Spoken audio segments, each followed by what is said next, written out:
The harmattan dawn over Obolis, a sleepy town tucked among the rolling hills of Enugu State, felt brittle enough to snap. Nneka Okoye, 46, recently widowed, and long-labored, the Barren wife, pulled her wool wrapper tighter as she walked the single-lane laterite road towards St. Joseph's Parish. Each step crunched on dry sand, echoing louder than the church bell that tolled faintly in the distance. It was the first anniversary of her husband Uchenna's passing.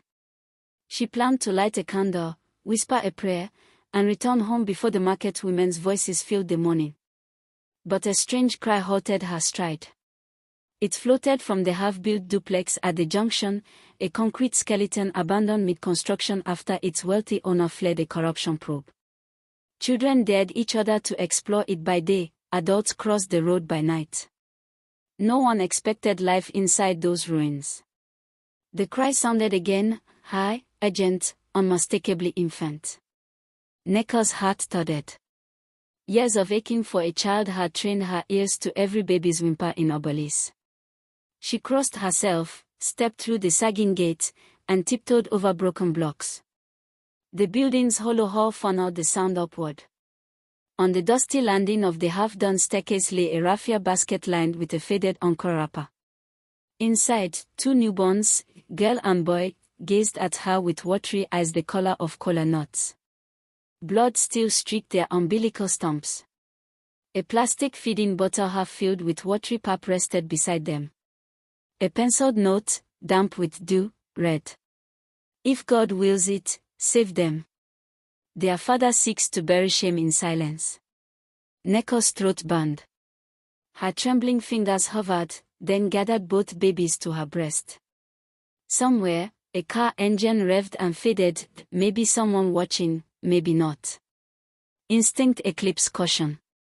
She wrapped the twins in her shawl, turned toward the dawn, and never looked back. Part 2, Echoes of Judgment. The morning market exploded in gossip before the twins' first sneeze.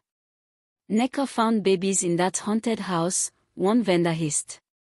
"She is desperate enough to steal," another whispered.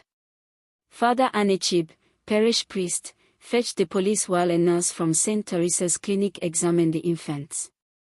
They weighed barely 2 kilograms each. Inspector Chidi Obala looked skeptical.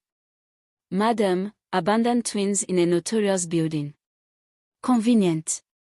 He photographed the note, took Nneka's fingerprints, and promised a DNA test once the lab in Enugu approved. Weeks crawled by. Nneka named the twins Chism, "God follows me," and Chimamanda, "My God will never fail." She fed them with powdered formula she could scarcely afford, rocked them on her late husband's easy chair, and sang lullabies learned from a mother who once hoped for grandchildren.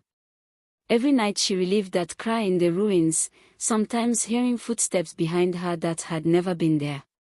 The community split.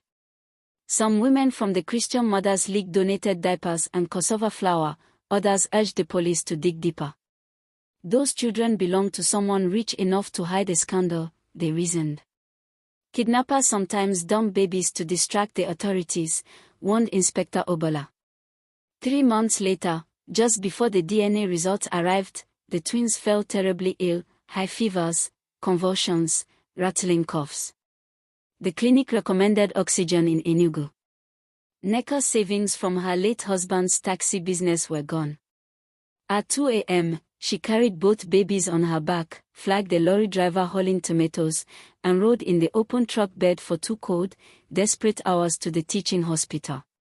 In the dim pediatric ward, she stayed awake through 48 hours of drip changes and silent prayers.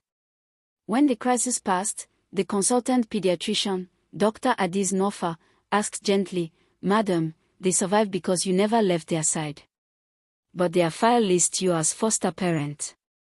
Are you prepared if their family comes?"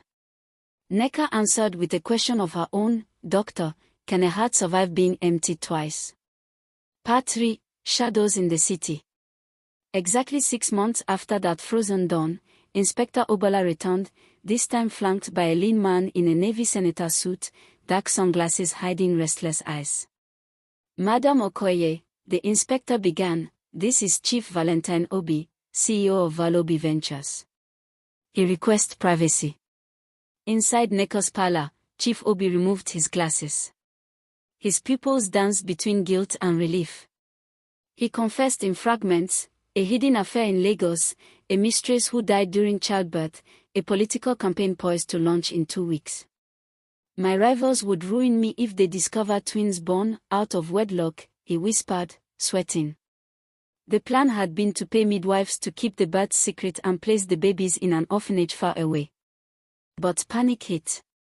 The driver left them in that uncompleted building, believing someone would find them.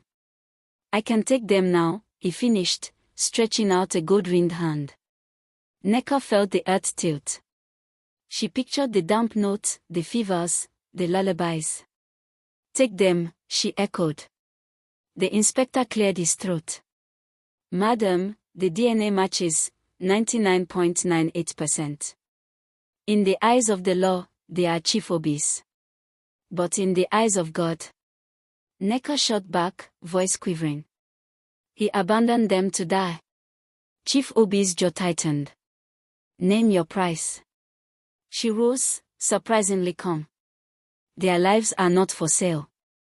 Stay tuned for the concluding part of this story. Please support my channel by subscribing, like and share your thoughts.